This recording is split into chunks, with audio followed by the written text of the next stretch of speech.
What are you doing if you see a demon? What are you doing? Or what are you doing if you see it, or like in one day in the future, your kid's just like, hey, mom, dad. One of the things me and Jenna was talking about when we watch scary movies is the idea of like your kids like walking up to you or like just standing in front of your bed and you're like, sweetie, you okay?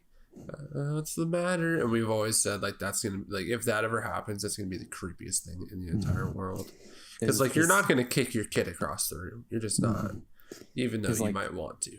Like the demon possessing your kid, or just like the demon impersonating your kid, and like your kids actually sound those both sound terrible. So what are you doing? What's your plan if you ever? So in one of the movies that we watched this week, I really liked the idea of grabbing a baseball bat and having that ready to swing. In another movie that we watched this week, one guy had a shotgun, and for some reason it kind of worked. It kind of worked multiple times. Yeah, I mean, to be honest, I'd probably just cry and roll up into a ball, just because I'm terrified of everything. But I mean, look, if you're gonna go down with the baseball bat in your hand, I think. And you're not necessarily gonna go down. It's a possibility that the ghost is just effing with you, and that or the demons just effing with you. Come get you. Yeah, why do demons have to like mess with you? Like, why can't they just possess you and be done with it? They really have to just toy with your emotions. No, maybe it's a sport for them. I don't really understand. If you ever meet one, you can ask it. But it's like Monsters Inc., where it's like the scare floor. I mean, my except game it's plan from hell. My game plan is if I see it, or my kid sees it, calling. I'm not calling in just one priest. I'm calling in like 7. Okay, we're getting a group meeting. Okay, going. We're gonna figure out what the best way to do it is.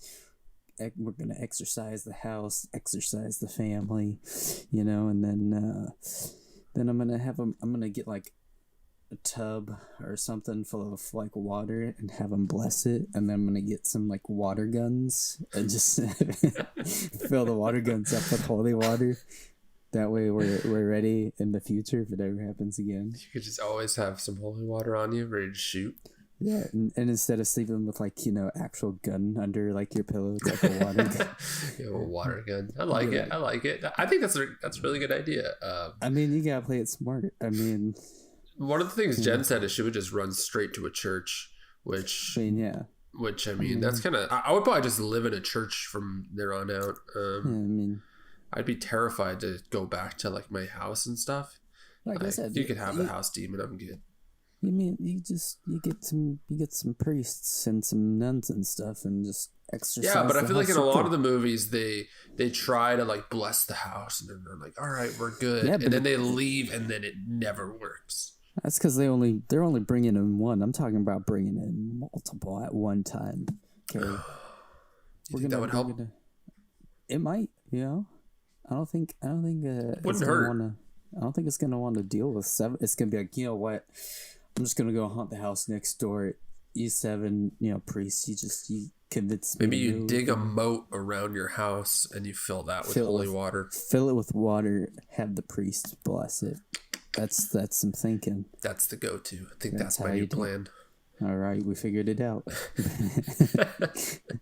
Now it's time for us to make a movie, and like where a guy digs a moat. They only make smart decisions. I was telling Jen that I think a cool idea for a haunted movie would be like Home Alone, but against demons, where you like set traps throughout your house for the demons and stuff. You know what? There's like holy water that falls from the ceiling or something. Like, I think it'd be like, so funny. I'm imagining like the 2 demons from like Hercules, the 2 like bumbling idiots, and like it's like a kid against those 2. All right, you know what? Let's write it. Home Alone, but with demons or ghosts. We have to come up with a new title. We have to come up. I don't think Home Alone with demons. You don't think they would let us? Use their thing? I think they'd block it in an instant. We'd be getting sued out the wazoo. I'm Matt. I'm Dylan. And this is On a Tuesday. In this week's episode, we review The Conjuring, The Devil Made Me Do It, as well as give our rankings for the entire Conjuring universe. Dylan, what have you been watching this week? It's been a lot of stuff that we're saving for you went on a bit of a bender, but yeah, we'll talk about that later. There is some stuff that I did watch that I think you probably watched too. There, I'm gonna start with the most basic one, In the Heights. I did watch that. What'd you think? I loved it, honestly. Like, it was fun. I don't know. Sometimes I wish life could just be as fun as a giant musical. You know? Yeah. I would say that, it'd be fun. I don't know, all of those people were pretty, they all had a lot of issues. They did. All those characters were going through it, but they were singing about it, so it made it feel better, I guess. Exactly. I mean, I don't think... Well, there are some people who can sing and be, depressed, but, whenever you sing it to, some real good music like that, I mean, I don't know. It's hard. How did you watch it? Were you like on the big screen, on your TV? Just on my TV, on HBO Max. And, I found that my TV is like, it's one that can like handle 4K and stuff like that. Mm-hmm. But it has this Roku. Roku. Good old Roku. You gotta finish this issue. You gotta fix it. Hey, Roku, if you guys could fix Dylan's device, that'd be great. Because, literally started watching We should get sponsored by Roku. We should just be like, hey, Roku. But started watching it, and it started doing that thing where, your device is overheating. So I had to come over here and turn on this. On it.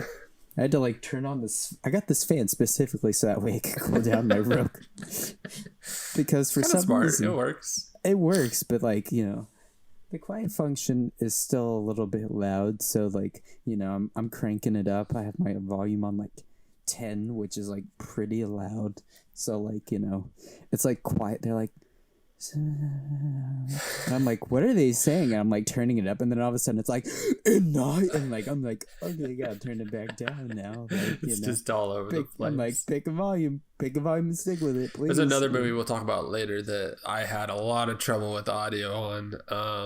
I thought In the Heights was I thought it was good. I didn't love it. There were parts of it where I was like, oh yeah, this is really good. And then parts of it where I was like, this is kind of. So I think whatever. I think it's based on is it based on a book or a play or something? Do you know? This is Lin-Manuel Miranda's play that he did before Hamilton. Right. Okay. So it is a play.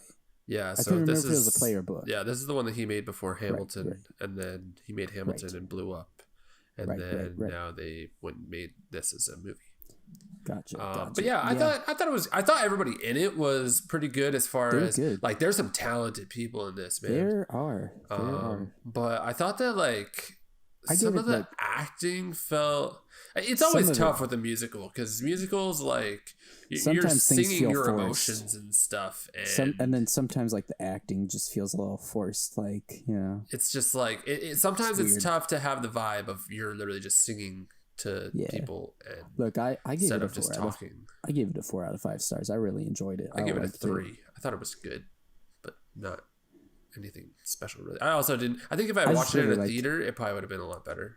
I think so too, because the theater probably wouldn't have overheated, and I probably wouldn't have been messing with the volume. But also, this movie's kind of long. It's 2.5 hours. Yeah. But the songs were banging. I mean, I'm gonna start a petition that all movies should not be. 96,000 was cool. 96,000, man, I love that. It was good. It was fun. Yeah. Did you notice that? I felt all the guys in it, they all had this cool flowy vibe, but then all the girls they were singing Disney princesses, and I felt like the girls it made them feel more wooden as far as their acting goes. And I wish that they had let them kind of be a little more loosey-goosey and stuff. Kind of. I get what you're talking about. I wish, we could have seen them busting out the rhymes and the raps and the rhythms, Yeah. Would have been fun. But, yeah, it was fun. Another thing that I started that I know you've been watching How far did you get, Dylan? I'm on season 2 now. Nice. Yeah, Attack on Titan. I just finished season 2. I thought it was gonna be like way longer than what it was because on Hulu, yeah, the first season, like 50 episodes. First season said 75 episodes. I'm like, oh my god! I was like, Jesus Christ, that's a lot. And then like I started going through it, and it's like episode 1 dub, episode 1 sub, and then episode 1, and it doesn't say what it is. So I'm just like, I don't know. So then like I went through it, and it was like actually 25 episodes, and I was like, oh, this is manageable. I was like, no 75 episodes. Yeah, so far like this watching it, I've been able to blow through it. I mean, I'm going through it. It's pretty. Also, I got no ads on Hulu now, so I could just cruise. You should hit me up with that login info. I'll just go right through it. After doing Naruto with ads, man, it just I couldn't handle it. I'm dreading that. I still haven't finished regular Naruto. I'm taking a little break here. Yeah, you've been saying that for like a month. Okay, I went through it I went through like a lot of the seasons. We need to do our Naruto pod, Dylan. Oh man. We'll get to it. But yeah, Attack on Titan's like so good. Like so I'm really sucked in on it. I was watching it and like, you know, I don't know if we should do spoiler alerts. It's been out for a while, but yeah, you could like spoil the first 2 seasons, I guess. But like when I was watching it, I was like, okay, this guy's the main character. So why did they just kill him off by having him get eaten? And then like the next episode, there's the Titan who's beaten the F out of all the other ones. I'm like, I was like, oh my God, I know who that is. I was like, is that him? I was like, he can turn into a Titan. And so like whenever all that was going on, I was like, he can turn into a Titan. And then it starts going on, and then as soon as that happened, I was like, oh my God, what if the other one who like the giant one who like Colossal? I think so. The one who like first broke Colossal. over the He's gate. The one that like kicked the gate open. Yeah, and then the armored one. The armored. Then I was like, what if they're both humans too, right? And I was thinking about that, and then like I was like looking. That's when I went and see like, is there really 75 episodes? And then as I was like going through, it's like the female Titan's human form is revealed. So I was like, so they're so you're watching so, like, spoiler. You're looking at spoilers. So like I knew that like some of them could turn into humans, and I'm like, but who is it? And then I got to the episode with the female Titan. I'm like, who is it? And like, yeah. And then they revealed it was Annie, and I was like, whoa. It was just like, it's like just mind. I feel like the one thing about this show that I liked, and like you'll try at first, you always try to like keep track of all the characters at first. You're who's this person? Who's this person? But in this show, everybody just dies immediately. So like, there's no point in keeping like track of any character names. Because people just die. I'm so glad you brought that up. Don't be attached to anyone. Exactly. Because I'm like, dang, I was like, this is a pretty cool character. I like them. And then they die in the next episode. And I was like, oh, I don't know the names of anyone in the show except for like the first or like the main like 2 people, and that's it. I'm like slowly learning their names. So like there's Aaron, there's Arnon. Arden? Armin? Arnhem? I think it's Armin. Armin. Mikasa? Yeah. Mikasa. Then there's something like that. Then there's Jean. The dude, I know, like, Captain Levi. Captain Levi. That's an easy one. There's the girl that eats a lot. I don't know. Oh, Sasha. I like her. Sasha. I hope she doesn't die. I really hope she stays alive because she cracks me up. Yeah. The part where they all join like the scouts, and she's like, don't tell anyone, but I stole some of the officers' food. And they're just like, what? They're like, there's no food anywhere, and you took the best stuff. And then they're like, okay, can you give me some of that? Yeah, so like, yeah, it's hard trying not to like become attached to any of these characters because they all just die. Yeah, there's no point. But It's good. Attack I on like Titan. it. People, It's fun. Go check it out if you haven't. Well, it's not really. It's not fun, but it's like it's pretty depressing. I But think the 4th season, like they did like a hiatus, and it's like coming back really soon. It's coming back like end of this year. So we should be caught up by the time like the new episodes come out. Oh yeah, we definitely. So we'll have to change to Japanese subs probably. Or you just, I think like the episodes come out and then like a week later the sub or dubbed version comes out. I think I don't know. That's what was going on with Jujutsu Kaisen. I didn't watch it as they went, so I don't know. I watched up to like episode 17, and then like every Saturday they'd release an episode on there, and like I don't know how they do it. It could be that they only do subbed, so. I don't know, but another thing that we watched recently, we got our Bad Batch boys. Bad Batch boys. Our weekly check-in with them. Didn't I tell you last week that was gonna happen? That the chip was gonna big go surprise. Rex is in the Bad Batch. I had no idea this was coming. What a surprise! It's not like the Martez sisters could have been either talking to Rex or Ahsoka. It was either one of the two. So they were talking to Rex then. Yeah, we thought it was. I think we thought it was Ahsoka last week. Yeah, because we thought this was the beginning of like her fulcrum spy. Well, we just didn't. I don't think we knew that the Martez sisters knew Rex. But I mean, it makes sense. That's another. Well, Ahsoka probably introduced them to each other. It makes sense that they probably met up because of Ahsoka. Yeah, because that's the whole connection. Yeah, because Rex is like traveling with Ahsoka, like. Well, right? I mean, he like at some point I think he branches off because in Clones in Rebels he's like with because he's with all the other clones. Yeah, that is kind of weird, huh? So at some point he does branch off. So the connection here is Ahsoka. I bet you like once they like left at the end of Clone Wars. Ahsoka's you think probably they split up right there?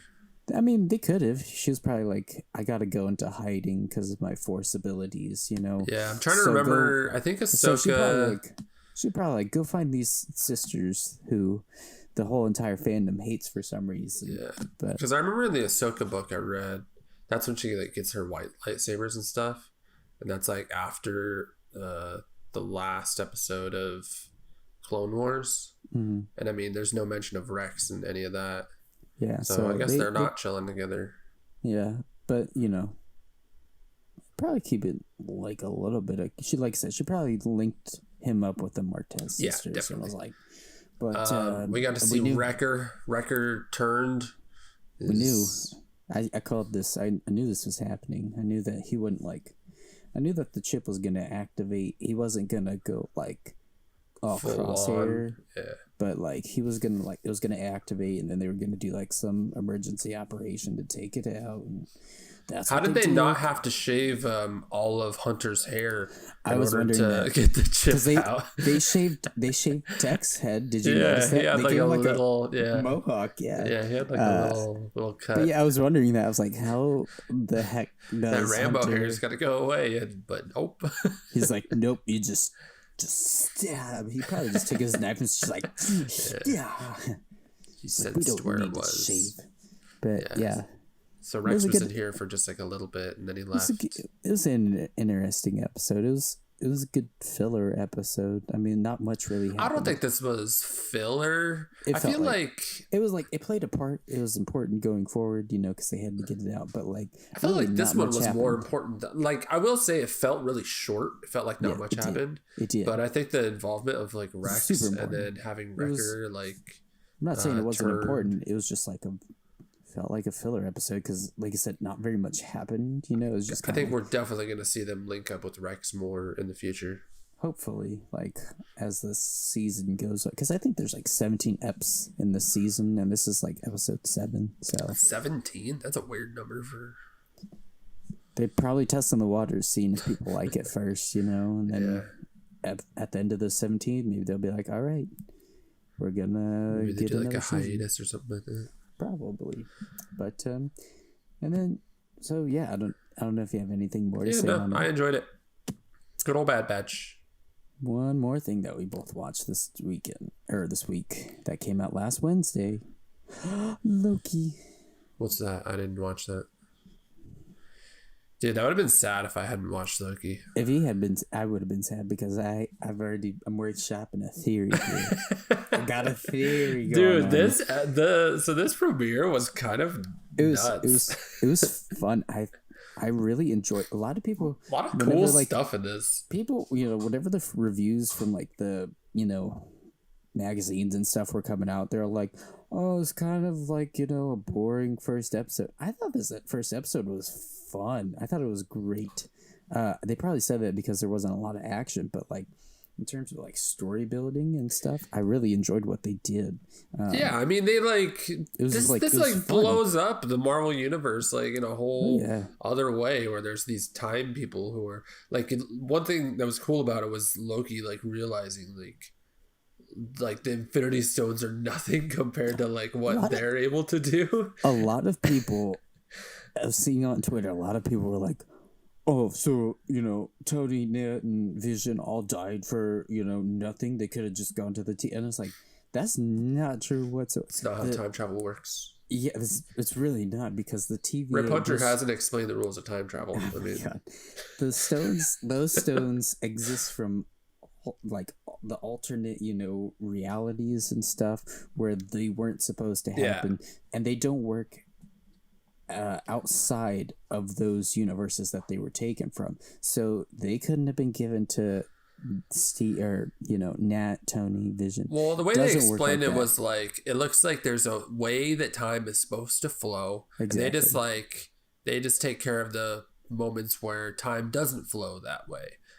Like all those Infinity Stones, they're from little variant off things, and so they don't. So they take them, and they're not going to put them into the real main. Yeah, it doesn't work like that. They don't work from any other way outside of those little variant realities that they were taken from. But a lot of people were like, had that complaint, and then it's also like, they had to establish. It's like, do you not know how this works? They're trying to establish that the next big level threat is going to be so much more powerful than Thanos and the Stones. So it's a good way to like basically. It's a good way to like be like, you thought the Stones were big. Well, guess what? We got more exactly. In store. So, but like people, they just really want to complain about that kind of stuff. So, but. A lot of good stuff. Tom Hiddleston's performance was great. I mean, brings a tear to your eye whenever he's just watching his life. Honestly, like, even in this one episode, you already get a good idea of what this show is going to be. And I already love the idea of it, where it's like, they're showing Loki, like, hey, your life was going to end up, like, just being... It wasn't going to be what you thought it was going to be. And he's like heartbroken over like the fact that he wasn't like, because he the whole thing with Loki is like, he always thinks like he's king, he's destined for greatness. And so whenever he gets to see that he's kind of not destined for greatness, it like breaks him. And now he's rethinking what he's going to do with the rest of his. And he's kind of convinced himself that he has been like this burden to his family, that he was like just meant to be the bad guy, and then he watches his life play out and he finds out that wasn't the case at all, that every single member of his family, his mom, his dad, his brother, they all loved him no matter what he did, no matter how much all the terrible things he did. They still loved him. And it was interesting to see that. But man, like I said, good performances. Owen Wilson, he's fun. I don't know what it is. The power of the Infinity Stones. His character just seems like real fun. He just like looks at Loki. He's like, hey, that's pretty neat that you could do that. And then he's just like, but you can't do it again. And then he's like, it's really interesting, like what all these characters are, where they're just like. They're not like human, right? They're just like these things that were created by the three. What do you call them? The Time Masters or something? Timekeepers. Timekeepers. So these people are just like made by them. I think he said they've been like alive for for basically probably that millions of years or something. Basically since kind of like the beginning of time, I think. Yeah, because I think they asked, they were like, how long have you been here? And he was like, time flows real weird here, honestly, not sure. And I liked that they were giving us just like teases, like Miss Minutes and her little introduction for the multiverse and how time flows. Yeah, and that's where we're getting some multiverse stuff. She even said something like multiverse madness or something like that. Yeah, it's like if the multiverse isn't maintained, it's gonna result in madness. Gee, I wonder if it's ever gonna get messed up. That's where I'm starting to get the theory. So I'm gonna pitch a theory I got going. I think after this Loki season, we're gonna have to do like another future of the MCU to reevaluate our. We're gonna have to like theories. We're gonna have to deep dive in here because so we know that time works differently here at the TVA, right? Yep. And so we know that if the main timeline isn't maintained, it will cause, again, chaos and madness to flow, and like, the different realities will start to come. Yeah, I liked the explanation that the war, like the realities, we're at war with each other in the past. Yeah. That's pretty cool. So I'm starting to wonder if. So Loki's obviously going to be going on this adventure, trying to get this variant, which I assume is a variant of himself. They said it was him, but like it's probably going to be like a lot of people are thinking it's going to be Lady Loki, which I mean would be interesting. So it's the season is going to follow him going through these different timelines and trying to fight this other variant of himself. I'm thinking that while this is going on, because they haven't said specifically, like since time works differently there, we don't know like what like actual year it is out in like the real world. So like this could be, all this stuff going on could be taking place at the same time as No Way Home. So if I had to guess, I would say that this is probably like, I would bet that their universe runs along the same timeline as like the main universe. Just because, I mean, I think that they obviously like time probably isn't all that linear there. So like they probably aren't even on any timeline, but I guess like I said, like they said time works differently there. We don't know what's going on like in the main timeline, right? Yeah. That Endgame happened. So I don't know if it's gonna matter. I'm wondering if maybe all this running through the timelines, causing chaos stuff, is gonna start the multiverse of madness. So like right now, in real time is the events of No Way Home, and because of Loki like going through and like the mischief being caused and all that, that's when like the multiverse starts coming through. So Green Goblin, Doc Ock, Electro, and all that, they get stuck inside the main universe right now, and that's how No Way Home. Does Spider-Man come out before Multiverse of Madness? Mm-hmm. So that's like, I'm thinking that's maybe like the first little tease where we get like something is wrong, because we don't know how they get in there. So I'm thinking maybe, like I said, all the chaos being caused starts this like, it's just a small, those villains show up, right? That's how it starts. It starts small. And then, the events of No Way Home happen. And then by the end of that, we'll get the tease for like Doctor Strange showing up and being like, Wanda, we need your help. The Nexus is in trouble and the multiverse of madness begins. After this episode, it makes me think that Multiverse of Madness is going to be like a new war between multiverses, where like it's going to be that's what I'm saying. Avengers versus Avengers, like fighting and stuff. But like a different multiverse. We're definitely going to get like multiverse crossover. We know that. But like I said, I think this is a catalyst. This is like, and like Kevin Feige, I saw something like before Loki premiered that like he said Loki is gonna have like some of the biggest really big impacts for the MCU. So like I said, I think Loki causing mischief in a timeline, it's gonna spark like some multiverse leakage, and that's how like Far No Way Home happens, where like the villains somehow cross over, and everybody's kind of confused. Spidey's confused. He's talking to Doctor Strange. Doctor Strange is like no clue whatsoever. And then by the end of the movie, that's when he's gonna be like. So I completely reshopped my theory on how all this starts. Yeah, we originally thought it was gonna be like, oh, Scarlet Witch messes with stuff, but I think it's probably safer to say that Loki's gonna mess up, because like I feel like the way this show is gonna go is Loki works for the TVA because he's like, you know what, I got nothing better to do. What am I gonna do? Die?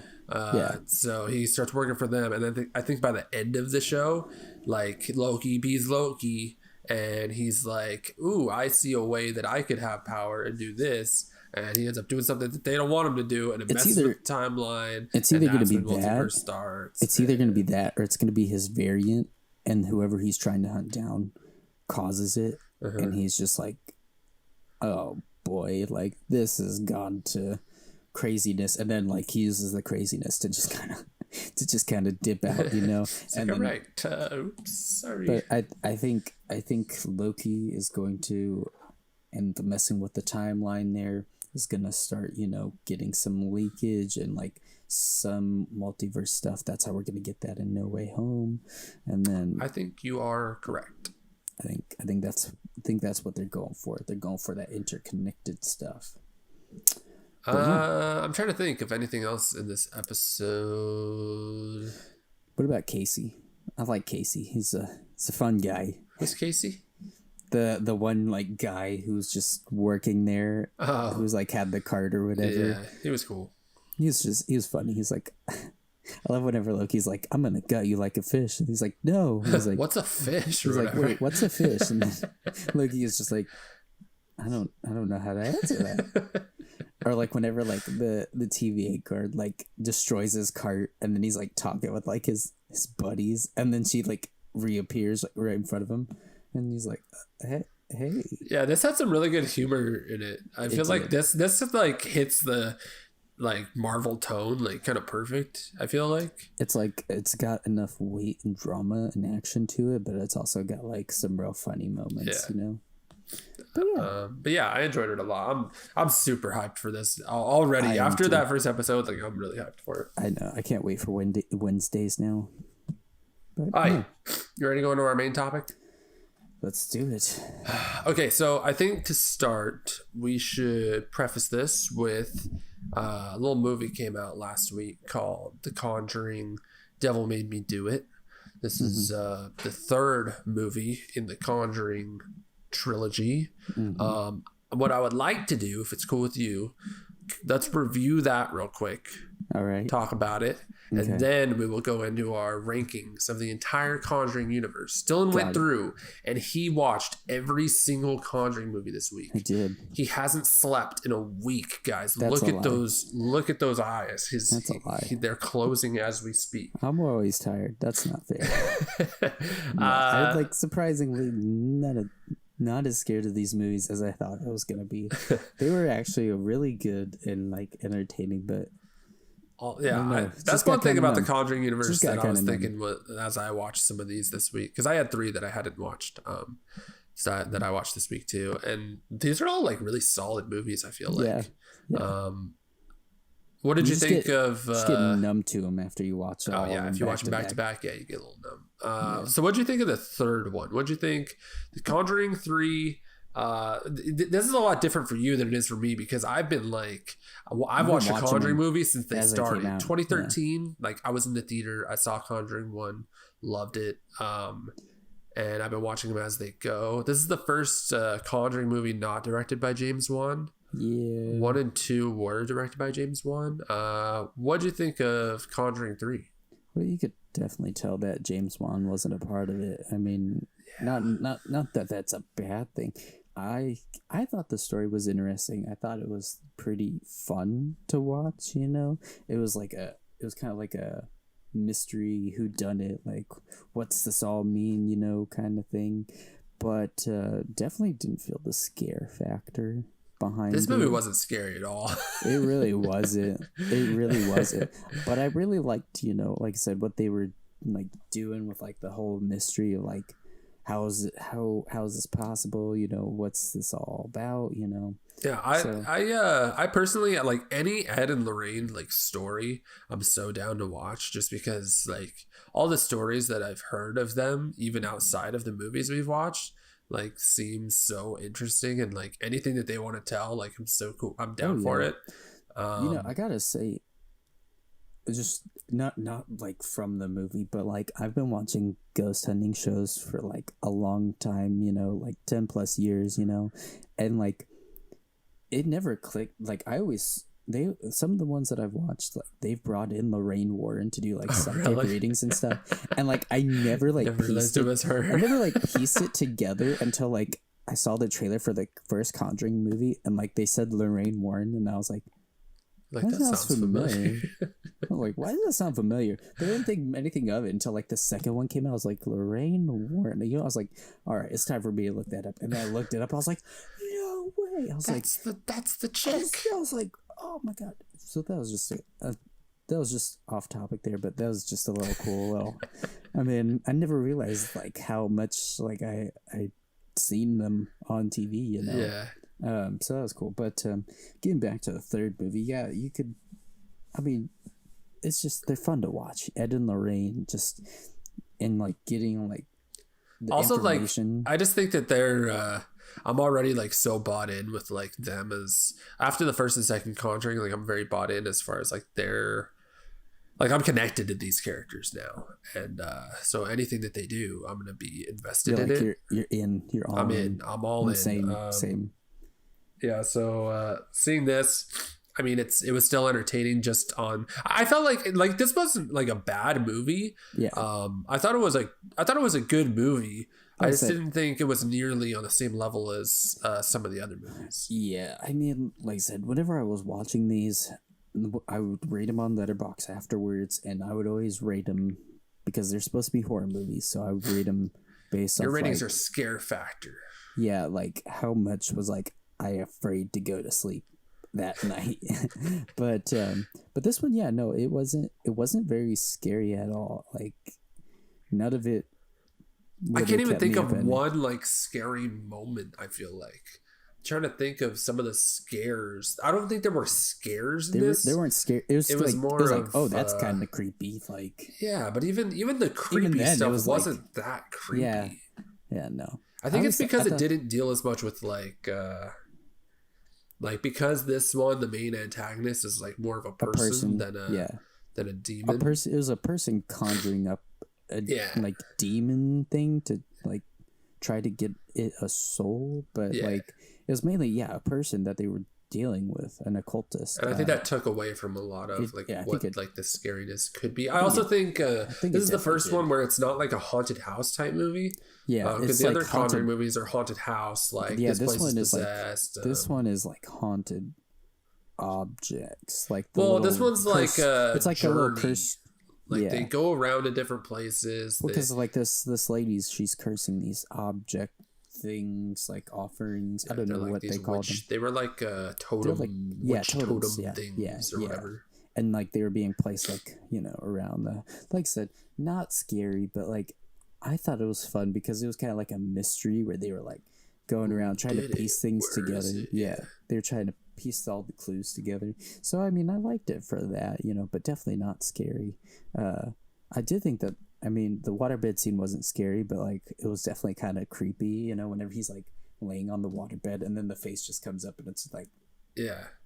Well, I saw that in the trailer, so even that moment it was like, yep, I know what's happening right here. Yeah. Like you could tell like what was going on, but like I said, it wasn't scary. It was just like kind of creepy. Because like, I love seeing that kid in like everything now. Dude, he's like after Haunting Hill House. Man, he's great. What a great kid. Man, I'm so glad I got you into that show because like I remember seeing the trailer for Haunting of Hill House and like getting one of my favorite shows of all time. We get a little off topic here, but I remember like I saw the trailer for it and like I was like really hyped, but like nobody else I knew was like aware of it. And then I like it came out and I was just like, you gotta watch it. And you and Jen are probably the only ones who I told that actually watched it and enjoyed it as much as I did. So thank you for that. We literally watch it every Halloween. It's definitely worth it for Halloween. But yeah, so Conjuring 3, we thought it was all right. Yeah. Do you want to get into our rankings? You know what? Let's do it. All right. How do you want to do this? You want to go first? I go first? Who talks first? You, me first? You want to do rock, paper, scissors? Yeah. I'm down. So we Ready? wait. Rock, paper, scissors, and then on shoot. I'll just go off of you. You say it, and I'll go off of you. Okay. Rock, paper, scissors, shoot. I think we both did paper. Yeah. Rock, paper, scissors, shoot. Did we both do scissors? Yes. Rock, paper, scissors, shoot. Okay, you just go first. I'll go first. Keep choosing the same thing. We're gonna be here all day. God, we're on each other's level, man. All right. Okay, so there's 8 movies. There are 8 movies. My number 8 is a movie we just talked about, Conjuring 3. Really? My least favorite of all of them, which is really sad because I love these movies, man. Already different lists. Dude, I'm telling you, I think that our lists are going to be extremely different. Already different lists. I just feel like this like we already said, it wasn't scary. I was honestly like really disappointed by it. And also I was trying to watch this movie on my movie theater at home, and we turned it on to watch, and the audio was so quiet. We couldn't watch it on the movie theater because it was so quiet. So that was another one I watched on Roku, and again, it was the same thing. HBO Max is like, your device is overheating, so I had to turn on the fan, right? Like super, quiet. So all I'm hearing is the fan, and I'm just hearing, dude, it was horrible. I'm like, what are you saying? I had to like turn it up, and I'm like, but again, it's like one of those things where like you have to like keep messing with the audio throughout the entire movie because like they're like, Ed. I cranked it up as loud as I could, and I couldn't hear it. Well, like I had to like be careful because like I could turn it up to like where I could hear them, but then it's like. But then all of a sudden there's a scare, and it's like. Yeah, then all of a sudden it's just like, oh, and I'm like Jesus Christ! I was like, so then I got to turn it back down, and then like I leave it at that level, and then they talk kind of normal, and then all of a sudden it's just like. Yeah, and I'm like, what are you saying, dude? This audio is terrible. Level. Oh, I ended up just we watched it on our TV inside, and I just had to crank it up really loud. So it's so frustrating whenever the audio levels do that. My God. But yeah, Conjuring 3, least favorite of the entire franchise. Wow, we have such different lists. Okay, you want my number 8? What's your number 8, Dill? Look, I believe she's real, but La Llorona was just not very fun to watch. It was just... Were you bored or what? It felt boring. I was just like, oh my God. It took her so long to realize something was going on. Like... Talking about like the mom? Well, I mean, yeah, not just her, but like also it really bothers me whenever there's no communication in the family whatsoever. Like when things can be solved with a simple like, hey, the boy I saw an evil lady. The boy didn't tell the sister first of all, right? Which I'm like, I was pretty angry about that too. Yeah, I was like, if you see something, the first thing I would do is just be like, hey, sibling. My least favorite thing in a horror movie is when someone's like, oh, I think it was just my imagination. It's like, no, you saw like a evil lady. Like, it's not your imagination.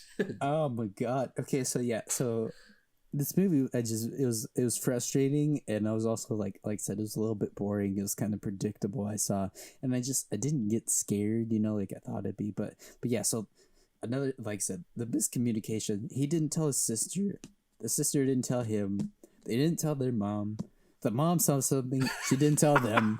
And then that part where like he's like trying to leave the house, and like she like closes the door, and then like clearly like slams the door shut, right? And then she like and then it pulls him bursts away. back open. Yeah, and then it bursts back open, and then she's like, "Oh, it was just the wind." And I'm like, there's clearly something going on. And yeah, I think Jen at that point, she was like, "You just, like that's not normal. You would know that that's like a ghost." So like I said, I just started getting like really frustrated, and then like, okay, I'm pretty sure that you can't just like pray to La Llorona to take someone else's kids, right?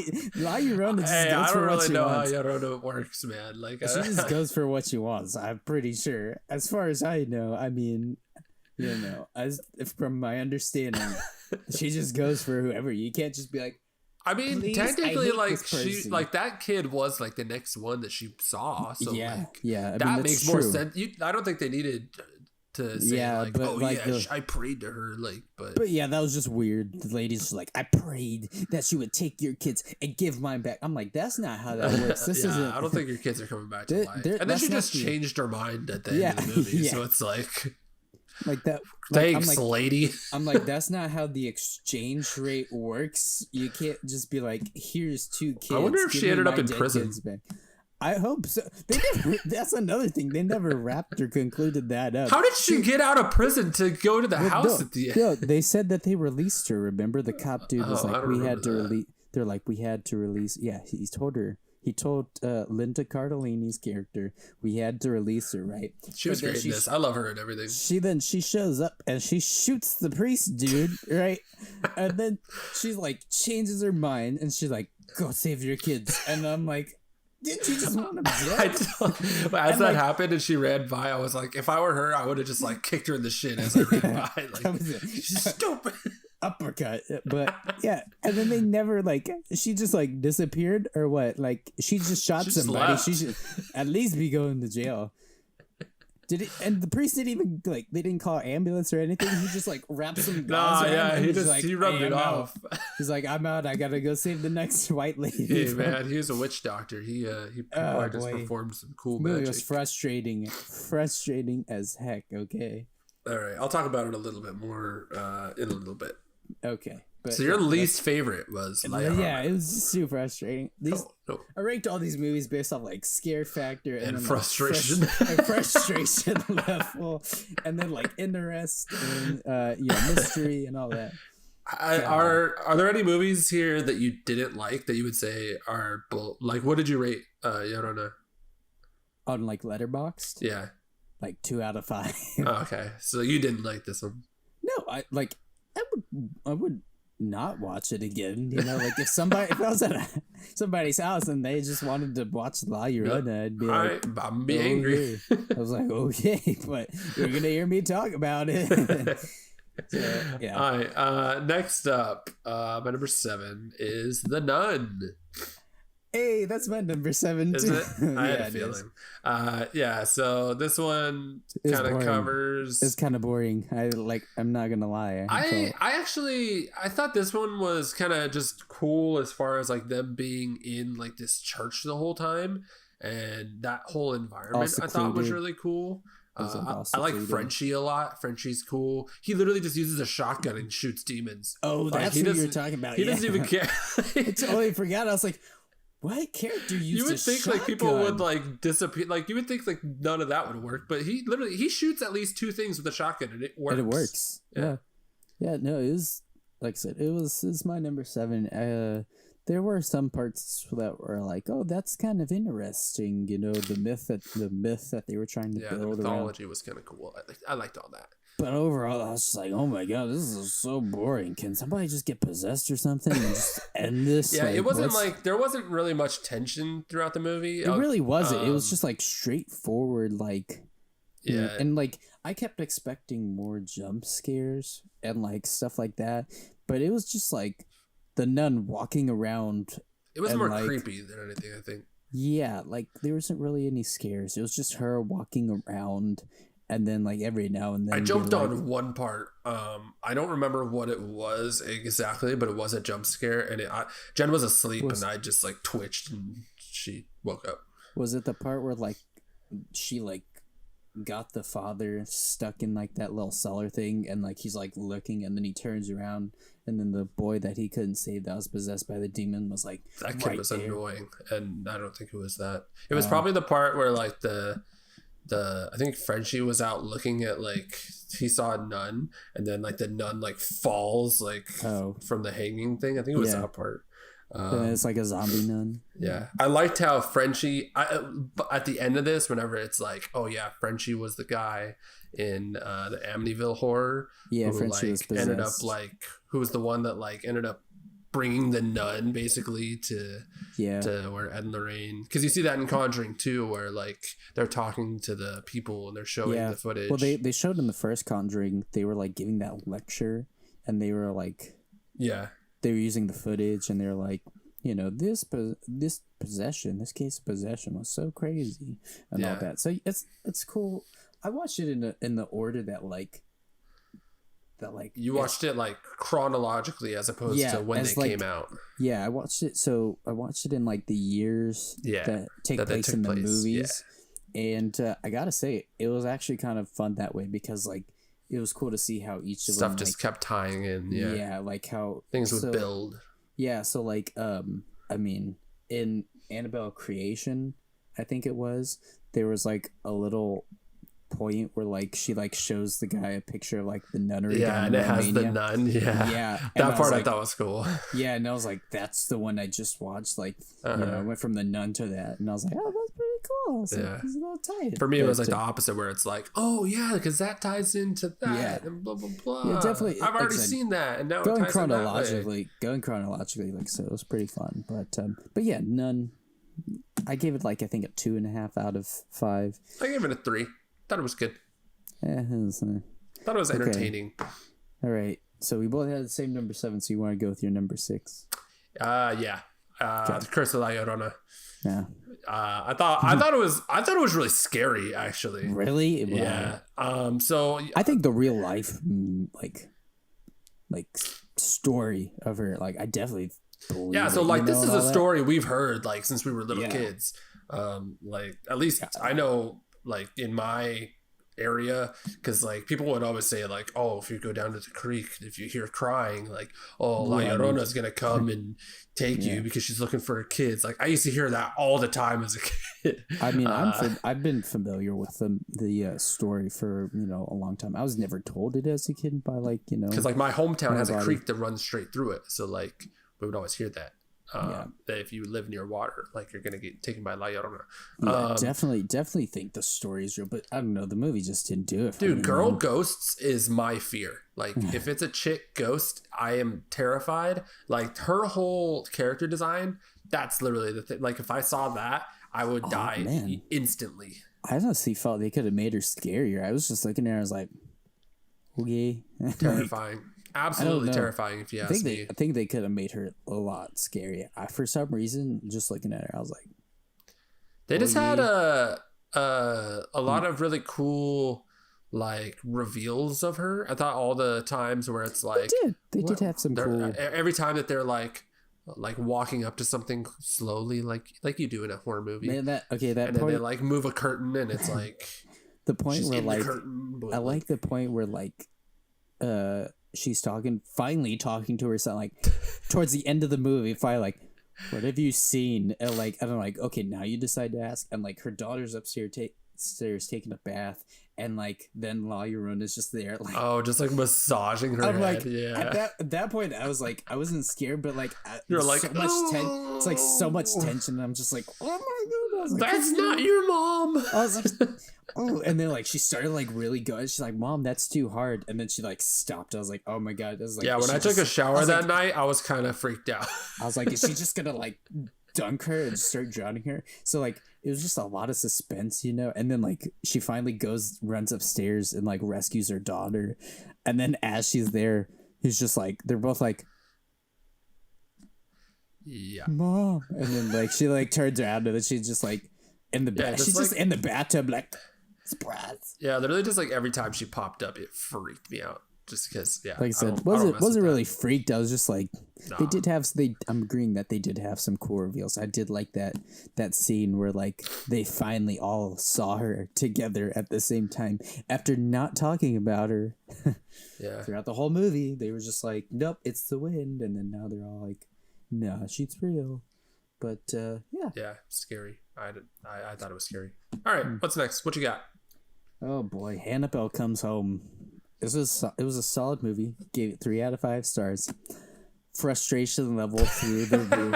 I was texting you while I was watching it, and I was this like, one's like the most fun I think out of all of them. It's definitely like it's definitely like this is like a coming wacky. of age type. It's wacky. Yeah. You don't have to take this one as seriously. Yeah. This one's more of just entertainment. Like, oh yeah, they're gonna get attacked right here.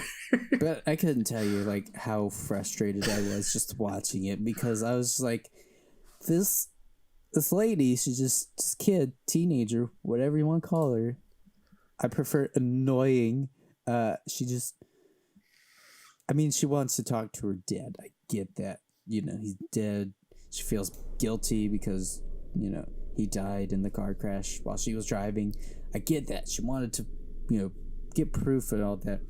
Just wait till the Warrens get back and be like, hey, can you help me talk to my poppy? Yeah. Instead, she's like, hey, yo, Annabelle, help me out, bruh. Instead, she steals the keys, goes down, and she's just like, do not touch. touch everything. Touch everything. She literally goes through. She touches she every does. single Yeah, she goes artifact. and literally just feels like everything. Oh my god! And I'm sitting there just like, oh my god, you're gonna, like you're possessed by this demon and this demon and this demon. While she was doing that, I was just like, oh my god, you are going to die. Like something is going to murder you because you just went and you touched all these cursed objects and everything like that. And then she unlocks Annabelle's thing and then doesn't bother locking it back up. She hears the smoke detector going off, and she's like, oh. And then she runs off, and I'm like, lock it up.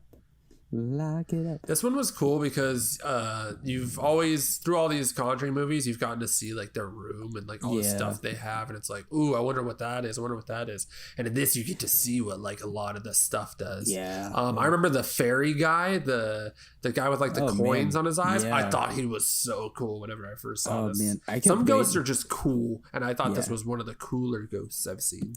He looked a lot creepier because they had there was a part where they were going through the case files and all that, and they had drawings and stuff, and they had the drawing of it. I was like, oh man, that looks creepy. I was like, he's gonna come, he's gonna scare us, and then he kind of showed up on screen, and I was like, oh, he doesn't look as scary. No, I thought it was sick. I remember when I first saw him, I was like, oh, because I thought it was cool looking. He still looked cool. I mean, they did a really good job at doing the demon thing that's attached to Annabelle. I gotta say, they've done a good job, throughout the. I think that the one thing in this movie is there's this wolf thing. The werewolf looks horrible. That was the part that I was like, okay, that just looks bad. I kept looking at it.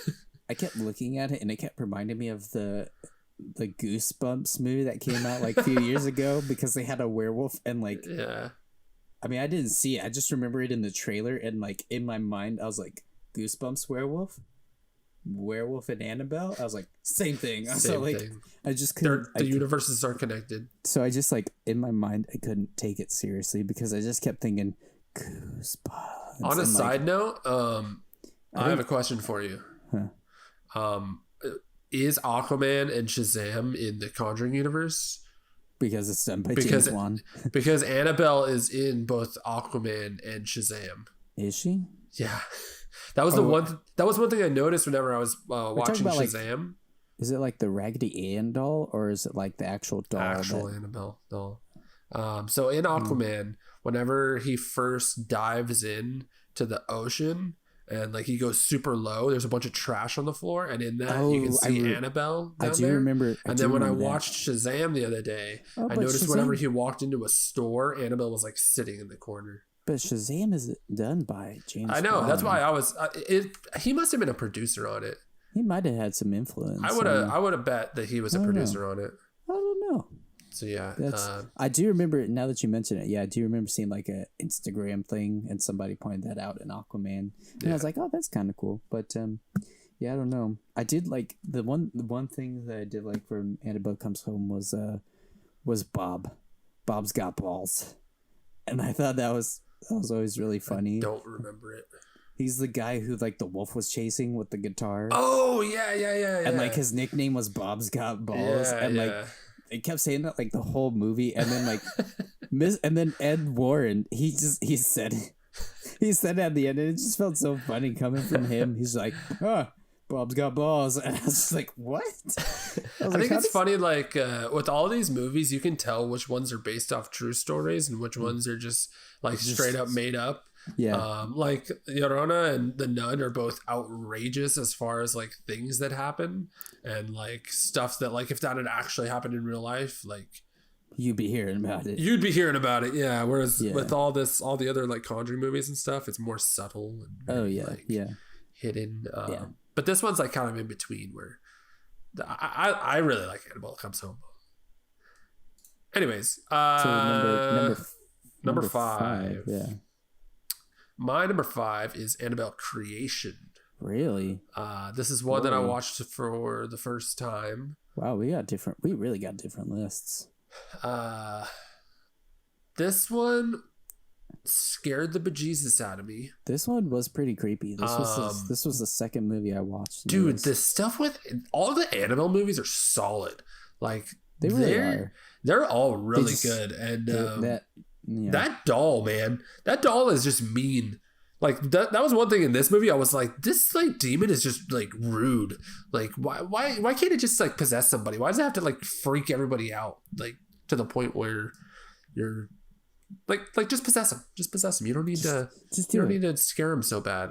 There was this one, I think the first scare in the movie was whenever like she throws the cloth over Annabelle and then it like stands up. Oh yeah. And like walks towards her. That was the part where I was like, if that ever happened in real life, I would start swinging. Like I would just punch that thing straight in the face. So this was terrifying. This was the second movie I watched. Out of the, whenever I first started, this was the second movie I watched. And like, I kept like trying to predict the jump scares because whenever I try to do that, it definitely takes away, some of like the scare factor and all that. And then like, as I was watching it, there were the moments where like the girls would like stand up and then she'd be like, yeah. And like when that would happen in my mind, for some reason, my mind was like, dang, this ghost really mastered the pop and lock, and like I don't know why. So every time that happened, you just laugh. Yeah, so every time that happened, I was like, "There's that pop and lock again." I was like, "You should enter a competition," But yeah, it was a good movie. I like this one a lot. I think this one had like a lot of really creepy stuff. I feel like this one was intense throughout. Like I remember, like me and Jen were both just on the edge of our seat like the whole time we were watching this one. I'm saving talking about this because this one's a little bit higher up on mine. Yeah, but, very creepy movie. I will agree with that. Yeah. What you got? Number 5. My number 5 is The Conjuring. The Devil Made Me Do It. I know you ranked yours so low, but like I said, it at the bottom. It's not scary, but the intensity factor and like the mystery of it was very like had an interesting story. It had me hooked. It had me hooked as it was going along. It was kind of quiet, so I had trouble understanding what was really going on some of the times. But as it started getting towards the end, there, I was like. And she like went to go visit the old dude out in the middle of nowhere. I'm like, oh man, he's gonna kill her. He's the one who's doing it. And then he reveals. I was like, maybe. Yeah. Well, at first I was like, well, maybe it's his mom. I was like, because I thought that the lady was dead and she was a ghost somehow. Really didn't understand the movie at all until the end. But again, probably because I couldn't really boosted hear the volume at the end, I guess. Yeah, I couldn't really hear what they were talking about for most of the movie. So I thought she was dead and that she was a ghost from the other side and she was doing all this. And so I was like, oh, maybe it's his mom. And then he was like, my daughter. And I was like, oh, it's his daughter. I was like, oh, that makes some sense. A lot more sense, actually.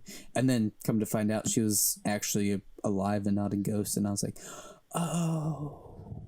So, but yeah, the intensity factor behind it, and with his Ed's heart condition, I was like, oh man, is he gonna bite the dust as he's trying to come up this hill? I know, poor Ed. He was like crippled throughout this. He couldn't do anything. But he had a cane, so like in my mind, I'm like, why don't you have that cane like blessed or something, so that way when you So see a demon, when you see a demon, some characters, they have the thing where they pull out like a sword and all that. I mean, if it was me, and I was battling demons as a career choice, I'd be getting that thing blessed. So if I saw a demon, I'd start swinging, But that's just me. To each their own, I guess. I think that's a good idea, Dylan. You should do that. You should get a cane and have it blessed just in case. Just in case I ever get crippled and have to fight off demons. All right, my number 4. I'm gonna do a switcheroo last second.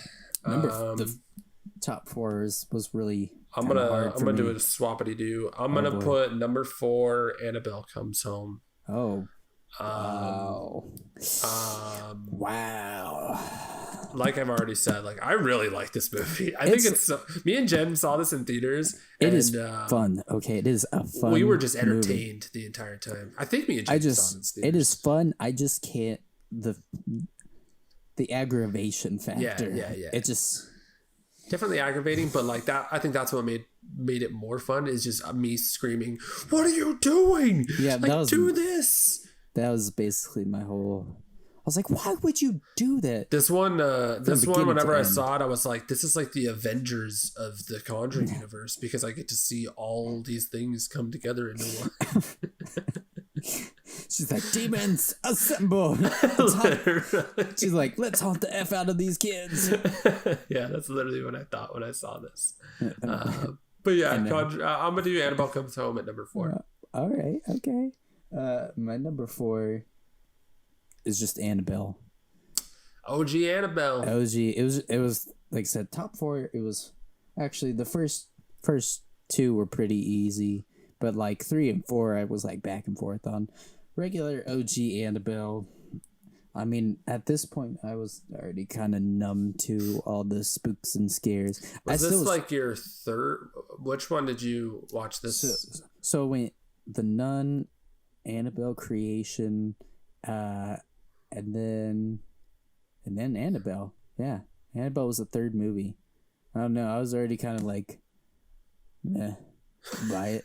I don't know. Like I said, this one has more like demons in your face. A little less, I feel like, creepy, and a little more like, yeah, we're just gonna show you a demon.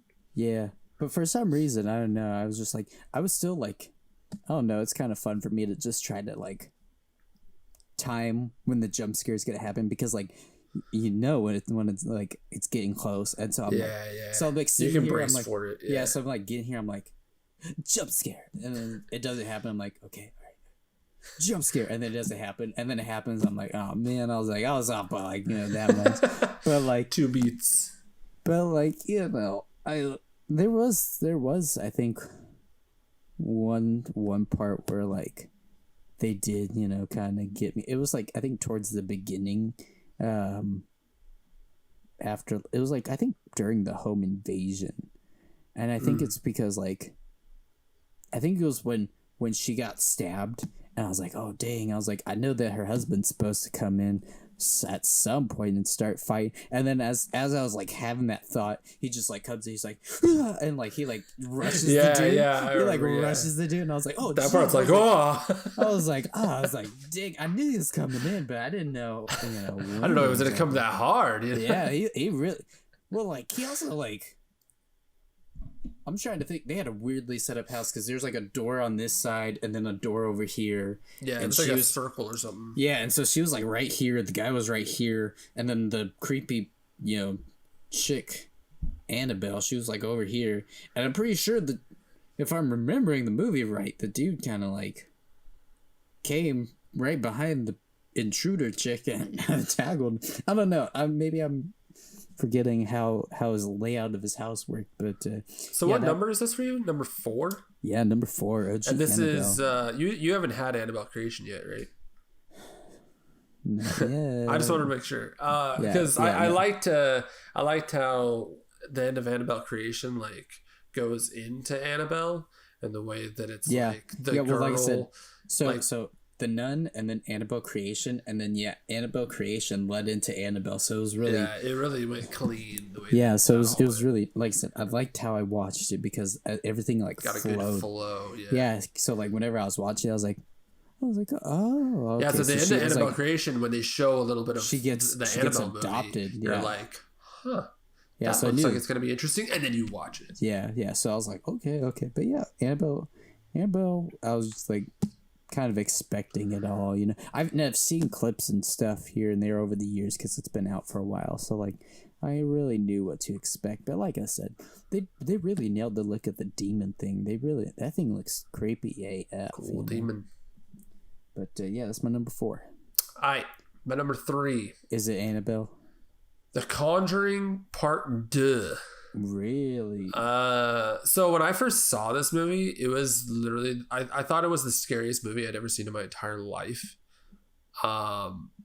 I think the Nun is scarier in that than it is. Than she is. Well, yeah, the movie. part with the Nun, whenever it busts out with the picture, that terrified me when I saw that. I feel like she's definitely. I screamed when I first saw that. She's definitely. I feel like she's creepier in The Conjuring 2 than she is in her own yeah, movie. it's because she's a lot more subtle in Conjuring 2. And she's so. just like creepily walking around. Plus, it's the first time you ever saw her, so that's it's like, true. Whoa. What is that? Yeah, this movie terrified me when I first saw it. I remember I was saying like this one was scarier than the first one, but the first one was like a better movie. So I recently rewatched this and I didn't think it was nearly as scary as the first time I saw it. So it actually moved down a lot in my brain of like how amazing it was. Mm-hmm. But it's still like anytime I do still think of it, like it is still like super scary. Like I think this one works really well. It's like a haunted house. I really like the house in this one. I'm saving all my comments. Yeah, I think that you have this one. You have this one pretty high, huh? Yeah. It's pretty up there. But it was good. I thought the Crooked Man was pretty. Dude, the Crooked Man is sick. I love the Crooked Man. There was a crooked man, and he walked a crooked mile. Yeah, this is the one that has like the old man, like, and he sits in the thing. I remember there's a jump scare in this where like he jumps out and like I forget. I think she's like trying to turn the TV on or something like that. Yeah. And she's sitting on the couch, and then she like changes the channel or something, and then she's like, "Get out!" or something like that, or like screams at her. I remember that scared the heck out of me whenever I saw it. But yeah, this one's just like super creepy. This one's kind of like a vibe as far as its scariness and stuff. Yeah. And it's another one of those Ed and Lorraine good stories, exercise in movies, and just a really good story. Yeah. All right, my number 3, Annabelle Creation. You really like this. I did. Well, it was the second movie I watched. The creep factor was there for sure. This one's creepy, dude. It has the creep factor, like, and the intensity and anticipation definitely builds up throughout the movie. Yeah, I liked it. I liked it a lot. It was. I think it lost me a little bit. I think later on in the movie when it starts, once like it gets a little less creepy and a little more like, all right, now there's just weird demon stuff happening, like with like a scarecrow. I mean, I was pretty creeped out. I was pretty creeped out there. Well, yeah, I mean, yeah. I laughed whenever the little girl was like, "Your soul," like turned around and it was a demon. I was like, that's funny. Yeah. But anything before that, I was literally just so creeped out. Oh man, it was like I said. I think it was a good job. It was the second movie I watched, and for some reason, it just stuck with me. And like I said, the demon thing, it just like it's definitely ingrained in my brain now. But because I mean, he was always anytime like I would be watching it, and I'd be like, looking, and then like all of a sudden, like you see like the little like.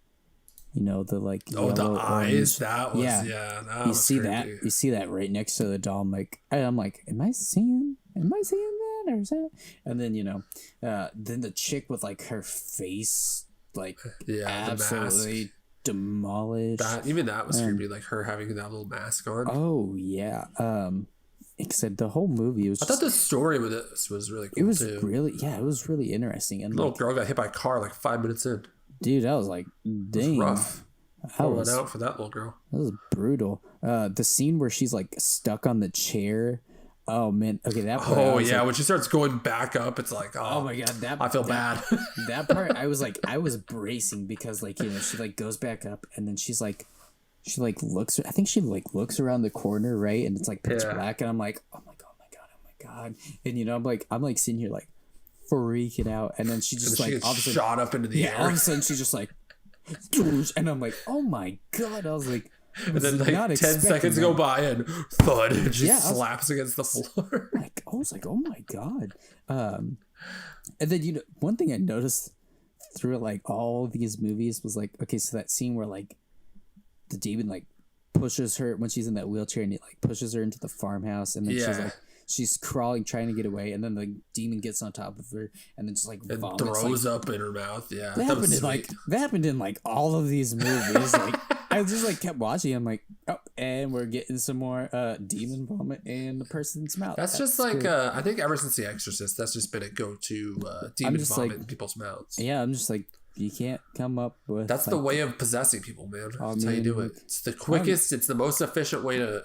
Do you like it? Pull like a Jujutsu Kaisen or something, where like you breaks off a finger and shoves it in their mouth or something. Nah, throw up. It's nice and liquidy. It easily seeps in. Yeah, I mean, it happened in like almost every single movie that I was watching, and like, cause like, so the nun, she had the snake and go from her mouth into Frenchie, which is kind of the same thing. Yeah. Then you had this happen in Annabelle creation. I think it happened in Annabelle Comes Home when the bride I think the bride does something to the girl. I can't remember. This is the only instance of throwing up in people's mouths that I remember. It happens in The Conjuring. It happens in The Conjuring for sure. Oh yeah, it does happen in The Conjuring. You're right. I can't remember if it happened in Annabelle Comes Home when like the ghost bride thing like pushes the girl who touched literally every single cursed object down, and I thought she maybe like vomited into her mouth.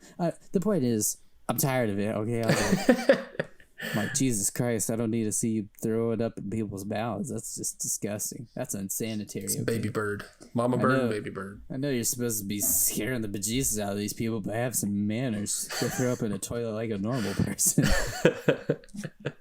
So yeah, Annabelle creation. You're number 2, man. Or no, number 3. Number 3. Yeah. All right, my number 2. I've got Annabelle. I knew it. I really like the story of Annabelle. It's a I good think the story. idea of using like the Manson murder stuff as a way to kind of like start everything. Like it was like a jump start of everything. The Helter Skelter stuff. This kind of has like 2 movies in it, where the first like 30 minutes is just kind of like a terror type, like home invasion type scare. Cult invasion. Yeah, and then the second part, the rest of it is like demon stuff. Yeah. Man, Annabelle yeeted that priest, man. She like yeeted that priest had no shot against Annabelle. But no shot. You know, if it was Annabelle's ruthless, dude. If it was 7 priests, man, they would have. You know, I doubt it. Annabelle still would have taken her. Annabelle's a powerful little doll. But yeah, I thought that all the performances, whenever the chick gets like stabbed, when she's pregnant, that's just like gut wrenching type stuff. I knew she was gonna like still have the baby, but man, like every time, like, so she got stabbed, you know, and then like after she got stabbed, you know, her husband goes for like the interview or whatever, and she like the stove turns on, the popcorn starts making, catches fire, and like she like as she's like trying to get away, she like trips and falls or whatever, and I'm like in my mind I'm just like, oh my god, the baby. I was like, Jesus, I wasn't even concerned about it. There's still a bunch of stuff with the baby in this one where it's like, oh my god, that poor baby. Whenever she left the baby, like, well, first off, who leaves their baby in front of a bookcase? You're in California. A earthquake could happen at any minute. That's just unsafe, you know. But then, like, you know, the books started flying out. I'm like, oh god, the baby. And she's like looking underneath the door, and then all of a sudden Annabelle's just like, surprise, you know. Annabelle's kind of cool because I like the way that they use the doll, where the doll never like, it never goes all Chucky mode. It never like picks up anything or anything. It's always like Annabelle just sitting there, and then stuff around it like starts happening. Yeah. And then the part, anytime Annabelle's just staring at you, like all of a sudden you look somewhere and Annabelle's just sitting there, like it's always the part where like she's like standing and she's like looking at Annabelle's looking at her, and then Annabelle starts to like lift up, and then like it starts to do that like slow pan, and then you see like the demon thing is like right behind Annabelle, just holding her up. Boy, yeah, this is a sick movie. It's a good movie, really entertaining. Solid choice. What you got for number 2? Conjuring Part 2. I think our number one is our number one's the same. Our number one's the same. So Conjuring Part 2, like I said, you've talked about it. I thoroughly enjoyed it. Creep factor. I love the nun in this one. I think she definitely had a creepy. I mean, what's her name? Valak? Is that the name of the demon? Let's just not say it, okay? But yes, okay. But, no, the name gives you power over it. That's Dylan. Right. Okay, I'm still not gonna say it. But yeah, I mean, I love the part where like she like goes up to her daughter. She's like, "What's wrong?" And then she's like, "Mom, who's that?" And then like she just stared at him straight, and then she's just like, "All right, I'm gonna go into this room," and she just like turns and starts walking. Like, "Follow me." I don't know why people follow ghosts. Why are you gonna follow that? Like, I'd be like, "All right, honey, let's get out of this house now." I mean, they hunt demons and stuff. Yeah, they're used to it, but yeah, in general, rule of thumb, if you see something creepy, don't follow. Go the opposite direction. Okay, you see it going to your bedroom, you go out the front door. Okay, yes, 100%. I agree. But like, you know, again, this is where my plan comes into place. Where like, if she had a bucket full of holy water and a water gun, I mean, I'm not saying it would have, you know, banished, you know, the demon nun to hell, but you know, she could have been like, "Squirt, squirt, mother effer," you know, and like, get back to the pits of hell, you know. But she just walked in with no kind of cross. I think that you should be a ghost hunter and you should just walk around with the squirt gun of holy water and just see how it goes. I feel like I would be pretty good with it. Okay, like, and I'm not talking like a normal like pistol. You're talking Master Blaster. You're talking like Super Soaker 5000. Like you get a whole armada. Get one that like shoots water balloons and stuff. You get like a whole armada of water guns with holy water. I don't think a demon's gonna be messing with you, right? Demon busters. Okay? You said you liked the crooked man in this. I like the. Is this the one that has the little music box thing, or is that First Conjuring? I mean, they both kind of had like a little music box thing. The little music box thing. This one had the crooked man thing. Yeah. I thought that part was pretty funny, where like he's like he like starts off in the tent when Ed's like trying to find what's her name. He starts off in the tent, and then he just like completely f's up the like roof, and then like he busts out of the like wardrobe, and he's like. You know, like, whenever he like walks towards it, I always thought that was cool. I don't know. I was like, oh boy. Like it was outrageous, like ridiculous, and it's like not that scary, but it was. I always thought it was cool. Yeah. But I like the part when they're like interviewing her and they have her like put water in her mouth, and she's like, and like they like turn away, and like the camera, it like pans from like her face to like something like superimposed on it. I always thought that was pretty cool, but dude, that's one thing. Like you can really tell the difference. Like James Wan is such a good director, and the way he moves the camera through his movies are just it just like elevates it. Yeah, like this and Conjuring 1, like the way he moves the cameras is it's insane. Yeah, I really hated that one chick who was supposed to be like helping Ed and Lorraine prove that this was like a case of, you know, possession or whatever. Yeah. And she just like, she kept like crapping on the family, like, "Oh no, it's you guys are making stuff up. You're making it up. You know, I think the mom's in on it." And, you know, she's like crapping on this family after they're going through all this. Like I wanted, they went through it. That family went through it. I really wanted her to see like firsthand that they were just, she gets thrown by a demon or something. I was kind of hoping for it. Like maybe she gets tossed out of a window and be like, "Oh, they're making it up now." You know. By the end of it, the end where like the chick's like about to like whenever the lightning strikes the tree and like sharpens it on a spike. And then she's like, "Oh no, the prophecy is about to be fulfilled." Yeah, this one's very prophecy, like vision-y. Like, that was kind of weird. I thought that was like weird, I didn't love that. I don't love that part of it. I didn't either, but they had to toss the demon nun in there somehow. Also, though, after watching like The Nun, I think I have a greater appreciation of like Conjuring 2, just because I get that fleshed out a little bit more. She was really putting in work, that nun. Wasn't doing the Lord's work, but she was doing work. Yeah, doing the devil's. But do you think? I mean, I know that some of these are based off true stories, but obviously you take some leeway with it.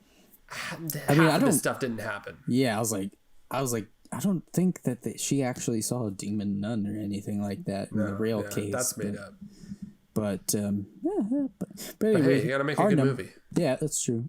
So our number one is OG Conjuring. Conjuring. I mean, it's fantastic. It was great. 4 out of 5. So this is the first one I ever saw, so I was obviously blown away by it. But this was like it stands up. This is one of the later ones that you watched, so I'm really curious how like you're not like, you don't have any bias where it's like, oh, the first one's the best because it's the first one I saw. You're more I watched the Nun. I watched the Nun first, and the Nun is second to last. So no, this one is quality. Like it was solid. Bathsheba. It was solid throughout. I thoroughly enjoyed it because like just the build up to it, like this family moves in, there's some weird stuff happening, Look, if your dog dies the first day that you move into a house, you should move out of that house. Well, yeah, move out. But if you can't afford that, priest, okay, call a couple, okay. It's a bad beat if your dog dies immediately. Yeah, I mean, sad. I felt bad for that poor dog. Poor puppy. This one has like a creepy evil witch. This is a great like possession one. It really is. Again, the mom just goes absolutely berserk by the end of it. The ending exorcism is so cool when she's like floating in the chair and stuff. The part where like they have the like thing over the bag over her head. Yeah, and then it rips, and then you just see you see like her demon form. Yeah, but man, this was a good one. This was another one where I was like tried to like.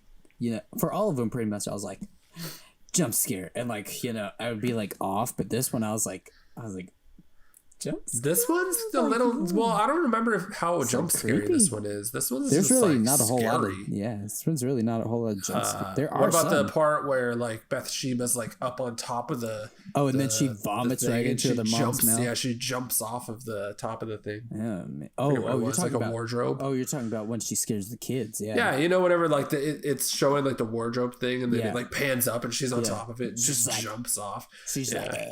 Yeah, that part was like... That was, like, jump scary. I was expecting that, but still, I was like, you need to brush your teeth or something. Yeah, these demons need some hygiene. They need some personal hygiene because Jesus Christ, you probably don't smell good, or Yeah, this one is just like a really quality movie. As far as this is probably my favorite horror movie of all time.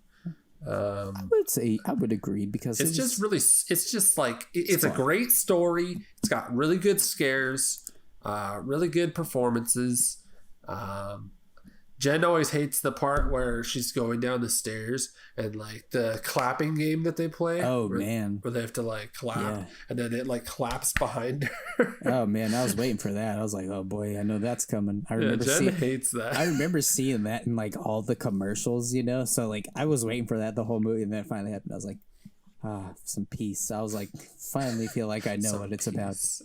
But man, people were getting yeeted left and right into like furniture, man. Those daughters were just like, dude, when the kid like, wait, who is it that like falls down that thing where like there's like do you know how there's a space like in between the wall and then somebody like falls down? That was Lorraine. She just goes like